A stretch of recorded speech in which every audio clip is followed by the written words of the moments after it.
Welcome to the More Demand podcast, where we help you generate more demand for your products and services. Every episode we give you tips, tricks and tutorials on how to get the best out of your digital marketing. Less frustration, more demand. Here's your host Lawrence Howlett with this week's freshest tips.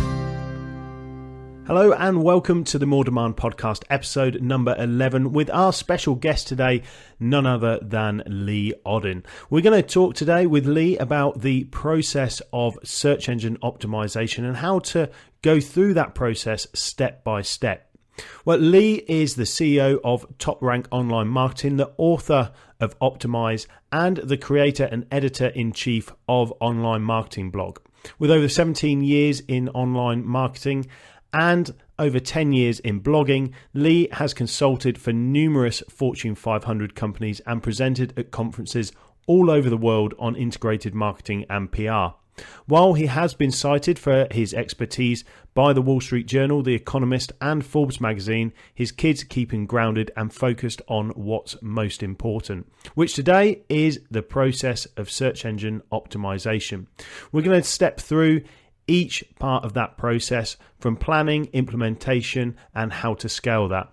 We're also going to dive into a bit of influencer marketing and go through everything from keyword research, content planning, creation and curation, content optimization, and social network development, even touching on link building and reporting as well. I think you're going to get a ton of value today, so make sure you've got your notepad ready, because we have literally gone through everything you need to know about SEO today. So without further ado, let's welcome Lee onto the call. Hi Lee, thanks for joining us on the show today. It's great to have you on board. Hey Lawrence, it's good to be here. Thanks. So we're going to talk about the process of search engine optimization today and really help our more demand listeners get around the process of looking at their website and how they can get more visibility in Google, and then ultimately, obviously, more sales leads from that visibility. So it is a well-trodden ground, I think, but it's really something that you have to get right and systemize and get that process working for you. So if that sounds good, what sort of process would you recommend people looking at when they're first starting out with search engine optimization? Well, that's a great question. And I think usually people arrive at the conclusion that search engines are an attractive source for new customers from somewhere, either from their own experience, looking at competitors or industry media, or even shows like this one. And so there's got to be a little bit more than that. So I think one of the first things outside of, obviously a company has marketing goals and they start to dig into, okay, where are we going to get our customers? Should start to sift through some data to understand, well, to what extent can we expect new customer acquisition to occur through search, and even look at, when people buy from us, what kinds of questions do they have that can be answered? What of those questions are actually being looked for through search? You know what I mean? So search plays an incredible role at all different stages of a buying cycle, and there's temptations with a lot of folks in the SEO industry to only chase after transaction, like, how much does something cost, where can I buy it, and that sort of thing, versus the early research phases. So having goals and understanding why search makes sense for you, well, how does search fit in your marketing mix, I think are really, really important decisions to be made, so you don't waste a bunch of your time later on down the road. So customer insight, an understanding of customer journey, knowing what questions customers have relevant to your products and services are absolutely critical for doing the kind of research related to, let's say, keywords to understand demand. And one of the valuable things about the initial keyword research one might do is that something like Google's AdWord Keyword Planner or some other tools can give you a normalized number, not an exact number, but roughly an idea of what demand is for a certain topic. And as you sort of add what it is that you do and the problems you solve and all these ideas and topics and whatnot into a keyword research tool, it will start to surface to what extent are people actually looking for that sort of thing Yeah, because we don't want a trophy ranking, do we? We don't want to, that's what we call them here. So, we don't want to rank for something that's not relevant or, no one's searching for at all. Sure. And not doable. Yeah, that's another thing. Yeah. So, doing having an understanding of your customers, really, really, really important. And what their experience is like relative to search. A comparison, of course, is people who go, well, I sell wrenches and auto mechanic tools and things like that. So I'm going to rank for wrench, right? That's what I should do. So I'll put wrench in the title tag, wrench in the link anchor text, and wrench in the body copy and the headlines, and go get a bunch of tweets with the word wrench in it, linking back to my page about wrenches. And that's all interesting, and I know that's a joke, but it's a bit of a characterization of what a lot of people are still doing, and so that customer insight is really important. I mentioned understanding the questions people have. That is a good starting point for the content that will really serve your SEO needs in a very productive way. Yeah, I mean, how do you go about researching some of those customer questions? What sort of questions could we ask our customers to discover maybe some content that would help them solve a few challenges? Absolutely. Great question. So, a question about how to find questions, actually.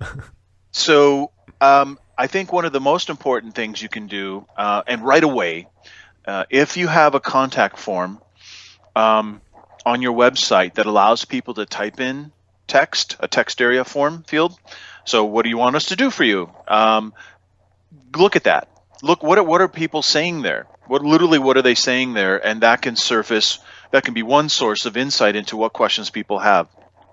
You can also, of course, use keyword research tools and take a look at what kinds of questions people are asking from a search standpoint relative to what your products and services are.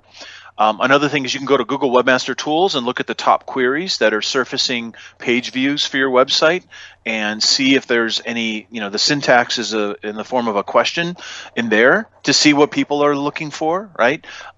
If you have an internal search engine on your website, so once people arrive and you've got a lot of content and you've applied some kind of like I said, internal search engine, if that's logging queries, you can look for the questions there in the logged queries that people are asking. So those are the couple of different places that are data centric you can probably hit right now. I've just got one to add to that. Sorry, because a lot of our listeners haven't got, they're just literally starting out, so they may maybe not have that in place already. But you can go to somewhere like Amazon, for example, if you're a product business, and have a look at the products that are already on there and what customers are saying about them. What are the negative reviews? What challenges are they having with that product, and do some reviews. Some research that way. Yeah, and you can go to Quora.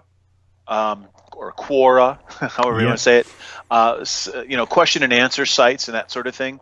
And then you can literally just ask them. If you have existing customers, you can do surveys and polls.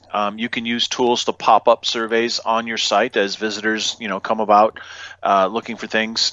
And that sort of thing. You can also do some, analysis of your existing content to see what pages are people hitting.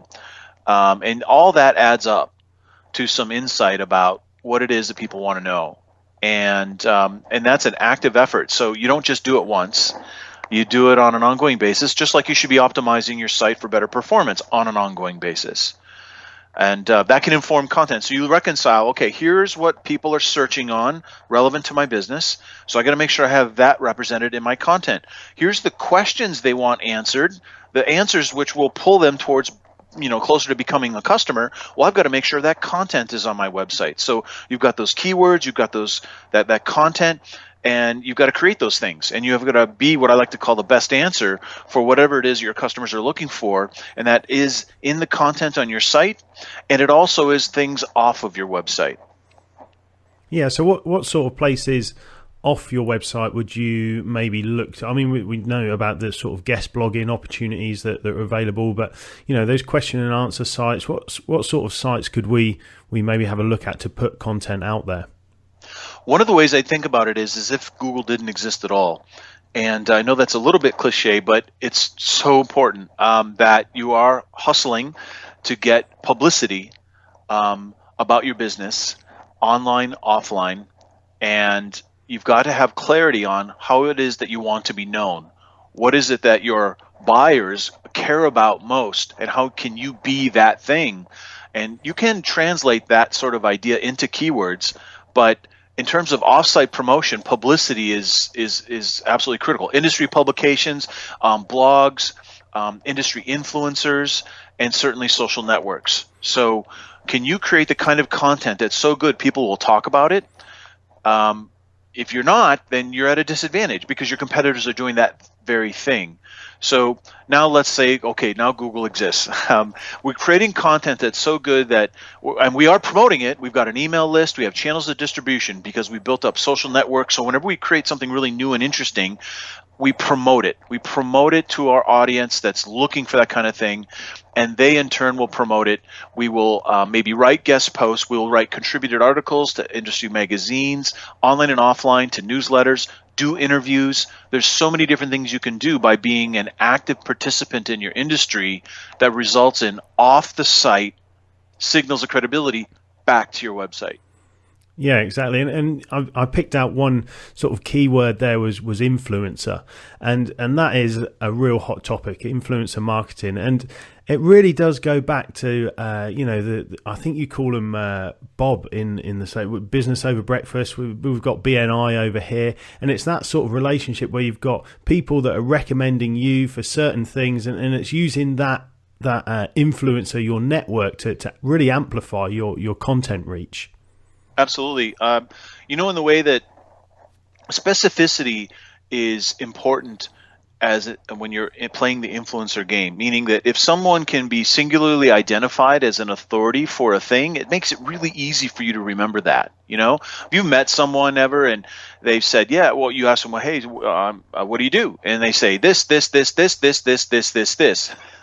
all the those big menu. All those ideas are competing with each other. Just like if you try to optimize one web page for 20 different words, that'd be silly. They all compete against each other. None of them stands out.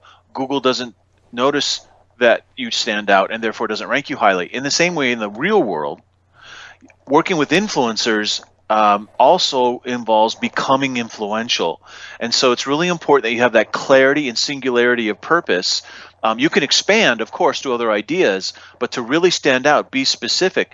And in getting recommendations from other people, you'll be able to sort of optimize the likelihood of people recommending you if it's really easy for them to understand what you stand for and how you solve problems for people. And that's a big part of networking. And we work extensively with influencers, industry influencers, and we do all kinds of things from, inspiring advocacy and recommendations to a lot of content co-creation. And it's so good for SEO. And the influencers do most of the work, and everyone gets exposure. It's kind of a win all around kind of situation. Yeah, exactly. And you're helping each other. The wheels are turning, and it's that snowball effect of amplifying your content out there through people who have got maybe a larger audience than you, to begin with. But the one thing about influencer marketing is don't just go to the influencer and say, "Hey, I've got this great thing. Post it to your Twitter account," because that's not that is not going to work. There are strategies involved around influencer marketing, so you have to have a much softer approach. Try and help the influencer first, see what you can help their audience with, and then build a relationship just as if you're meeting them at a networking event for the first time. You wouldn't just go up to them and shove content straight in their face. So just be a bit careful on that one, I think. This is true, and it makes a difference. We like to segment in the broadest sense the difference between Brandividuals and niche influencers. Brandividuals tend to be popular, but niche influencers actually create popularity. People listen to what they say. People act on what they say. They tend not to have, super massive fans, friends, and follower lists, but, they have substantial followings. And there's a temptation sometimes to go for those high Twitter follower accounts or those people who are only writing books and speaking and, being famous, I guess. And there's some validity to that because celebrity endorsements work, but when we're talking about when the audience is in the millions, you know what I mean? Versus with most businesses or small businesses, who's influential? who's a Brandividual, you want to find people who are often cited as an expert, who have lots of folks pointing to them, a good reputation, solid authorities. They're consistently delivering something really good. Those types of folks tend to be not quite as popular, but man, when they talk, people listen. Yeah, definitely. I've got names flying through my head already. Amy Porterfield, Pat Flynn. You've got John Lee Dumas. Yep. All those guys and girls. They're absolutely doing that. When they say something or when they launch a product, it's going to be right because they have built that credibility up. Mm-hmm. Absolutely. And the thing about working with influencers is that you're right when you said you don't just walk up and go, hey, here's some content, promote it. Or the analogy I like to use is someone walking up to you in a pub and saying, hey, let's get married. Yeah. Whoa, wait a minute. I didn't know who you are. Oh, what's going on here? Well, maybe some people will say yes, but most of us aren't going to say yes to that. Takes a little longer, I think. Yeah.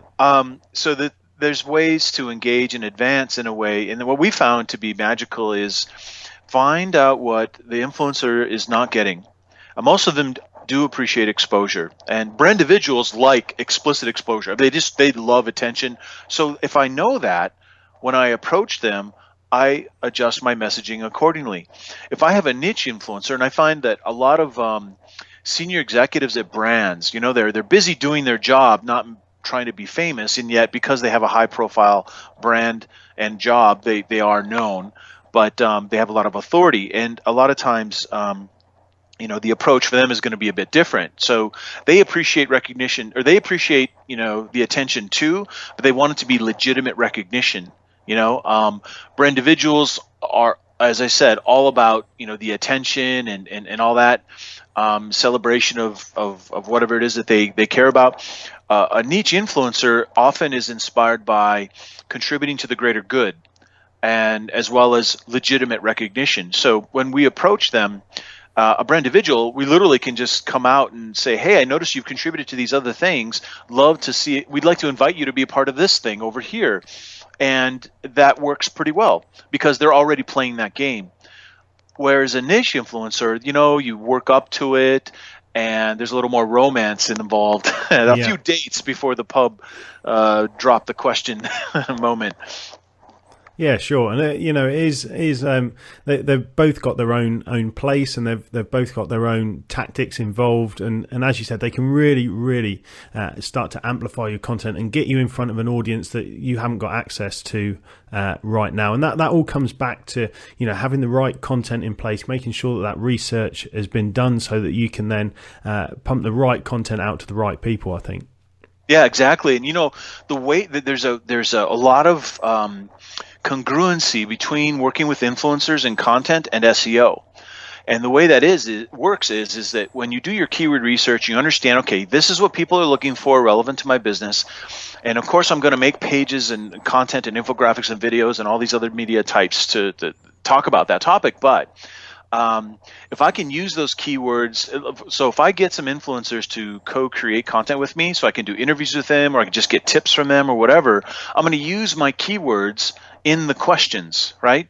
Because if I'm clever about that and I use synonyms and derivatives of my primary keyword targets in a series of interviews with people who are influential about that very thing, their answers are really going to be helpful to my SEO. Does that make sense? And when you get into the social sharing, you atomize the long form content that they've given you into very SEO friendly messages that are also very social media friendly. Yeah, so we're trying to, then look at the keywords as a hashtag and maybe putting those in. Is that the sort of path that we're thinking about?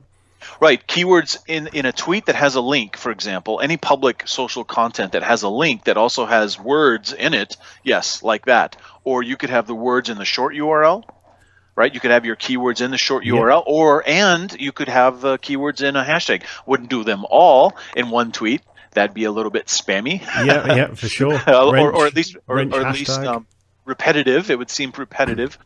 I almost said redundant, but that means different things to me than it might to you. Yeah. But it is something that is useful, and I think that when we use an approach called modular content, that allows for the organization of lots of contributors, different contributors, along a theme that then makes it a lot easier to output very relevant, organic, optimized content. That's tell me a bit more about the modular content. Is that a little bit like silos, or is that different? Well, you're identifying how a content asset will be broken down into its component parts in advance. So using themes or keywords, we use the keywords, and I'll just say keywords for the sake of this conversation, but we usually just say topic or theme. So we use the keywords as inspiration for the people that we network with and for the questions we ask them.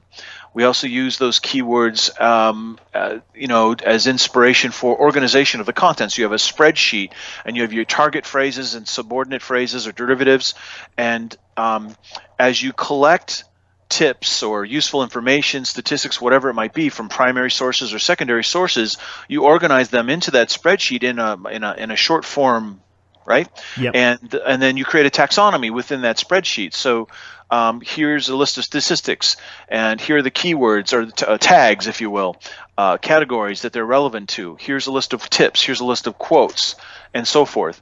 So now you have this nice, organized, keyword tagged collection of micro content, and it's modular in that when you create templates for your content itself, whether it's whether it's a blog post or an ebook or an infographic or whatever, you can literally draw from your spreadsheet of modular content or micro content, like ingredients from a recipe. Yeah, exactly. And so there's natural writing involved here, of course. It's not all automatic. That'd be silly. No one would like that. No one would love that. And you want people to love your content, not just Google. So, but it's used as seasoning. Ingredients or seasoning, whatever the metaphor works best for you. We can run with that. Yeah. I think it's like, for me, that takes me back to my university days, where you've tasked with writing an essay, and you've got to almost prove what you've talking about by putting the references in, and we use the Harvard referencing system for that. And it's like those little bits of content that you say, well, I think this about this subject, but here's Neil Patel talking about how he did that at Crazy Egg, here's the tweet about it, here's this. And it's just those little bits of content that you can put in that all of a sudden your content has much more value than maybe just your own opinion. Absolutely. The third party credibility that comes from third parties. So it's a bit egocentric for us, and I'm guilty of this as anyone, to expect marketing content to completely come out of our own brain and not involve anybody or anything else. And while it may be brilliant information, the credibility of it is enhanced by citing other sources, by citing other pieces of information, especially tips and statistics and quotes and that sort of thing.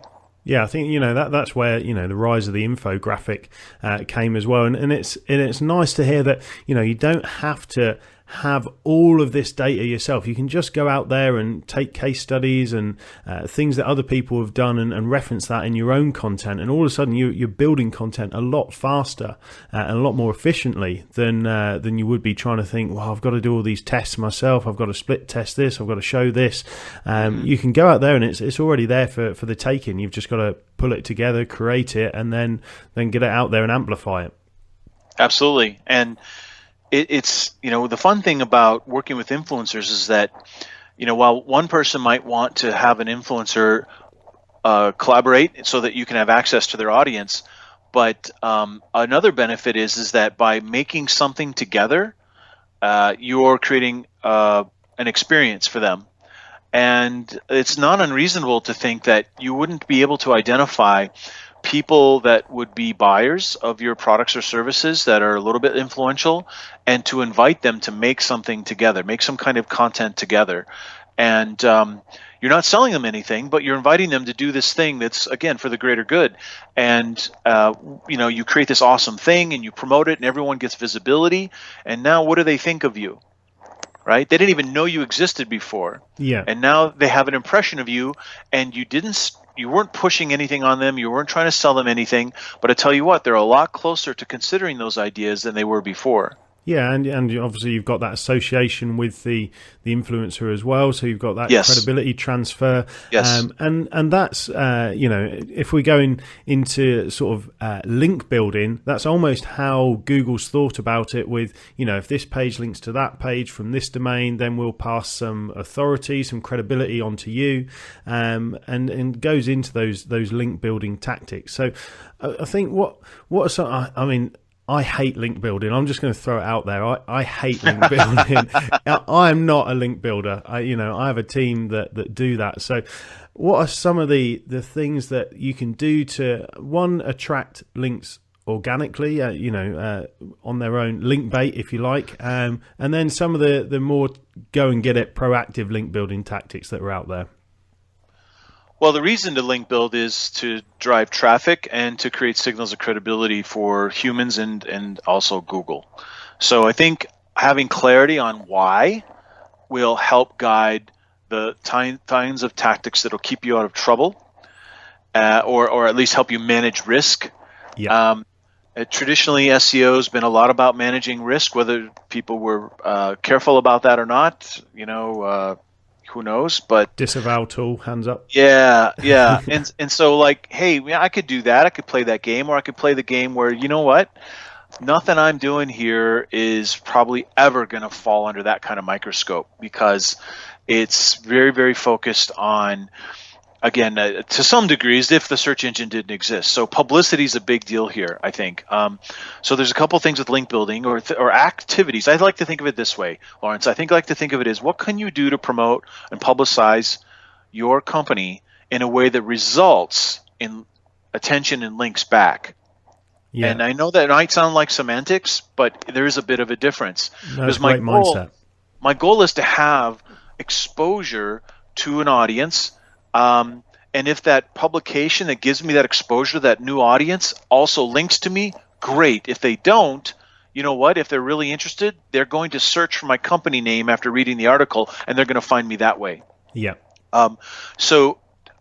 Part of being effective at link building is creating a good reputation. It just makes it easier to get linked to if you create a consistent profile across the web, or you have a great reputation as a quality source of information. There's an expression: the more money you have, the more money you make, the more money you make. Yeah. The rich get richer, money or whatever. Money attracts money. Yeah. Exactly. So, creating that positive reputation, if we think of it in terms of reputation, creating a positive reputation by contributing to industry articles, magazines, blogs, speaking in the real world, networking online as well, all creates positive signals of reputation. And when you think of that as a layer or one part of what you do, you're really warming the field to your subsequent link building efforts, because you've got this positive reputation as being a good, a good brand, a good person or whatever, but also a source of really good information, really good content. So creating content worth linking to, of course, is a good idea. And you can use cool tools like BuzzSumo to find out what is it that people are sharing. What are they linking to, or Majestic or Ahrefs or whatever, to find out what kind of content are people linking to relevant to your keywords. But starting to then, contributed articles to industry publications is a great idea. Multiple publications, writing provocative and compelling content on your own, and then creating really, really interesting content, like things that inspire links back. Here's something that I did years ago, and I'm sorry that probably won't work today, but it was kind of fun. So years ago, there's two things. One was, and this goes way, way back. I noticed this is way back when blogs are fairly new, and one of my team members created this cool little widget that would easily output subscriber links that you can, and this is all common now, but it wasn't at the time. So it was an RSS tool is what it was called. It was back when people still used RSS. Anyway, so the output of using this tool, where you put in your feed, and it would output this array of little links you copy and paste into the sidebar of your blog. And then at the bottom it said, get your own RSS tool. Hundreds of thousands of blogs did this. They used this tool, and they linked back to our website. Yeah. Hundreds of thousands. Of course, you can't do that now because Google says don't do that. But it was amazing. Another example was I output a list of blogs, search marketing blogs, like 200 or so that I had been following, and I put it up as a blog post, and I said, hey, this is the big list of search marketing blogs. Other people had put up similar lists before. What was different about this one is that instead of copying the descriptions from Twitter or from their company website, I wrote the descriptions myself. So they were unique and a little bit snarky, sometimes sarcastic even, but in a complimentary way. And then I said on there, well, I'm not. If you ask for a link, I'm not going to give it to you. But if I notice you, I might consider you, because I started doing reviews of blogs every week after that, and I would add them to the big list. Right. And I can't tell you, people figured out. I never said it right away, but people like, okay, if we link to him, if we mention his list, then he'll be looking in his web analytics, and we'll get on his radar, and then he'll consider our blog for inclusion in the big list, right? That generated a massive number of links without ever asking anybody to link to us. Wow, that's a great little idea, definitely. So that you could still do today. You could still do that today. Create a collection of something that doesn't exist. Create a collection of disparate resources in one place, and package it in a useful or fun way, using a metaphor. And if you do that, and someone could still do that, by the way, with marketing blogs, because Technorati's gone in a useful way. How many collections of marketing blogs are there, really? Yeah. So one could do that, but the component that made it work wasn't just making the list. It was every week, or maybe every 2 weeks, adding 3 or 4 more, and featuring one. Like this is our blog of the week that we're featuring, and then we are adding 5 so 5 made the cut into our list, and then you're consistent about doing that over time.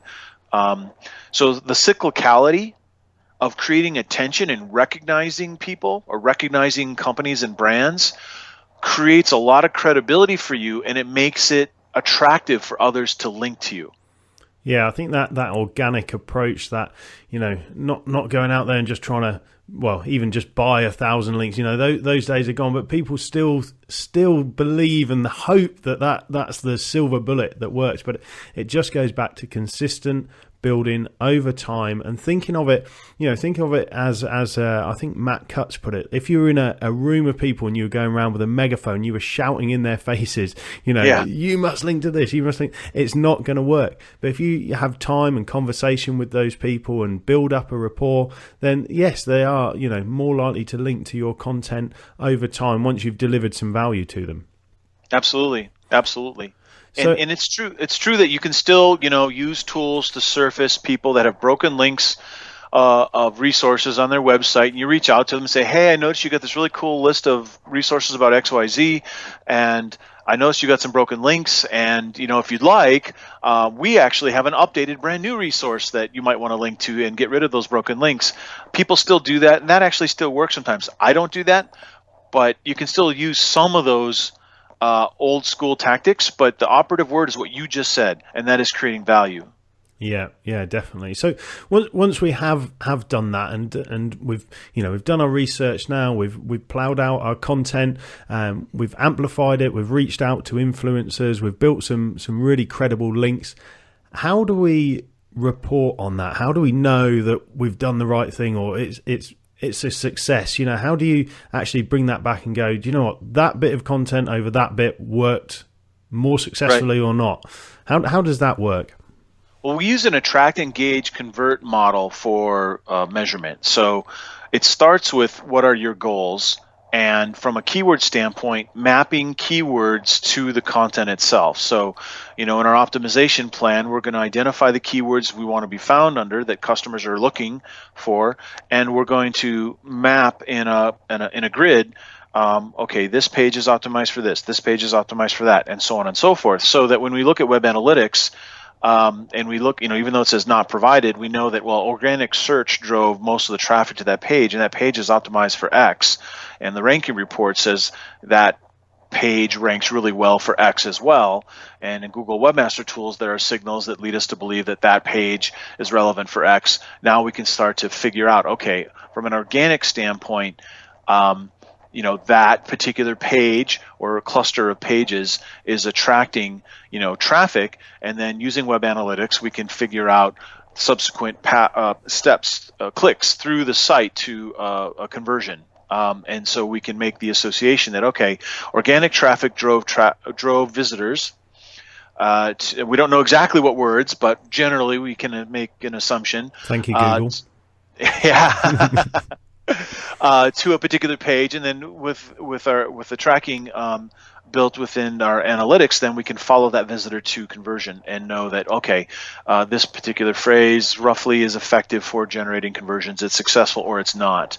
And I know there's a lot of fuzziness in that, but attract, engage, convert is, but that's like the simplified way of, I guess, answering your question.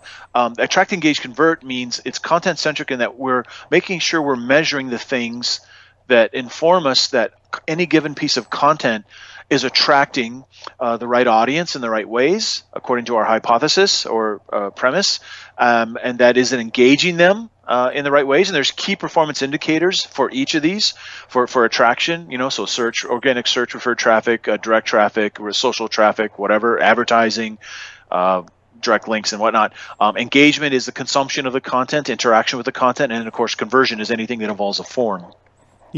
Yeah, sure. And I think, some people get really had up on it just being a direct funnel. This bit of content has to deliver this amount of leads, whereas actually it's not that direct of a funnel. It could be multiple touch points before they're even in the funnel. So it's not that. And when they're in the funnel, then we want other bits of content to interact in there as well. And it's just not a direct funnel. So if I put that in the listeners' heads, then I'm sorry, but you don't want to think of it as straight down the line, because it's just not going to happen like that. Right. You're going to find that people. It's the buyer journey is not typically linear. No, I agree, absolutely. And people you'll find the funniest things. People will start with something specific, or they'll start with something very general, like they'll start with a broad phrase like, what is this, right? Reflective of the problem they're trying to solve. Yeah. And then they'll start to go down the path and get more and more specific. And then right before you think they're going to buy something, they'll jump all the way back. What is this again? Yeah, like they want to validate their premise in the first place, So, it's kind of an interesting thing. So before we wrap things up, I think there's been an absolute ton of value given across today, and I think hopefully we haven't bent people's minds too far, and people are exploding everywhere. But what are you looking ahead to in 2016 for search engine optimization or online marketing in general? What do you think is going to be the big thing if you could pick one thing? Just one thing? Yeah, I'm going to make you pick one thing on the hotspot right now. Wow. Well, you have to look at. I guess if I was going to invest heavily in one thing, I would make it mobile. And I know it's been the year of mobile for the last 10 years. Yeah. But when you start to, you see some pretty important metrics like the number of, there's more smartphones than there are being sold than there are laptops or desktops, as an example. Or while e-commerce through mobile devices is still, just a percentage of overall e-commerce, the upward and to the right hockey stick growth of it it'd be crazy to ignore that. Oh, definitely. In fact, I was just at a customer's this morning, and they sell baby products. And their mobile is 90% of their e-commerce sales, because the mum has the baby in the hand and the in the arm, and the mobile's in the other, and it's 90% of their e-commerce stuff. But they're only converting at 2%, and on desktop they're at 10%. So we need to do some work on their mobile stuff. There's a lot of money left on the table, but it just goes to prove how big and important that is. Over desktop now, they're like, no, the mobile site has to be right. Absolutely. And, it all, the thing about answering the question about, well, what is the right thing to do when it comes to search or any kind of marketing? And people are scrambling for, things, they're scrambling for tactics and that, and that's all fine, and you should. But I think the common ground, the thing that never changes, is an understanding of your customer behaviors. If you've focused on that always and proactively looking to update your understanding of what your customers want, the technology trends, the tactics and whatnot, they will reveal themselves to you through your understanding of actual customers. So it may be true that for the majority, these folks these days, that mobile is the answer, but for someone in another situation, there may be this insight that they have about their customers that no, mobile is not, it's something else. So I think that's the focus. And that's what will reveal the real answer for any one individual company and the market they're selling to. Yeah, exactly. I've got a customer in Africa, and he was mentioning that that actually internet marketing is not that big over there at the moment. I'm sure it is in some parts, but in this particular part, he was actually saying it's all SMS texting. It's all that's exactly how it's working on the ground at the minute, because the smartphone penetration hasn't happened there yet. So it's completely different. It's understanding your audience that unless you know that, you could be going down a rabbit hole that's way too deep, and you're not going to be able to back out of it because you've invested too much. Exactly. So before we wrap things up today, because I think as I said, we've covered a lot of ground here. Lee, let our listeners know where they can connect with you and find out more about you. Well, I blog. I've written 1.3 million words about internet marketing at toprankblog.com, TOPRANK blog.com. So there's a place to find me. I'm active on the Twitter at LEEODDEN. And, of course, I've written a book about not so much about the influencer stuff, but about planning, implementation, and scaling an integrated approach to SEO, social, and content. And it's a book called Optimize. And you can just go to Google and type in the word Optimize with a Z or an S. It should show up. If for some reason it doesn't, go to optimizebook.com and you'll be able to find it. Well, that's great. Thanks, Lee, for joining us today on the More Demand podcast. It's been an absolute pleasure talking to you. It's been great speaking with you too, Lawrence. Thanks. So that's it, folks, for this week. I'll be sure to see you next Wednesday for another episode of the More Demand podcast. Until then, we'll see you later. Thanks for listening to the More Demand podcast. Make sure to hit that subscribe button on iTunes and get the latest episode direct to your device every Wednesday.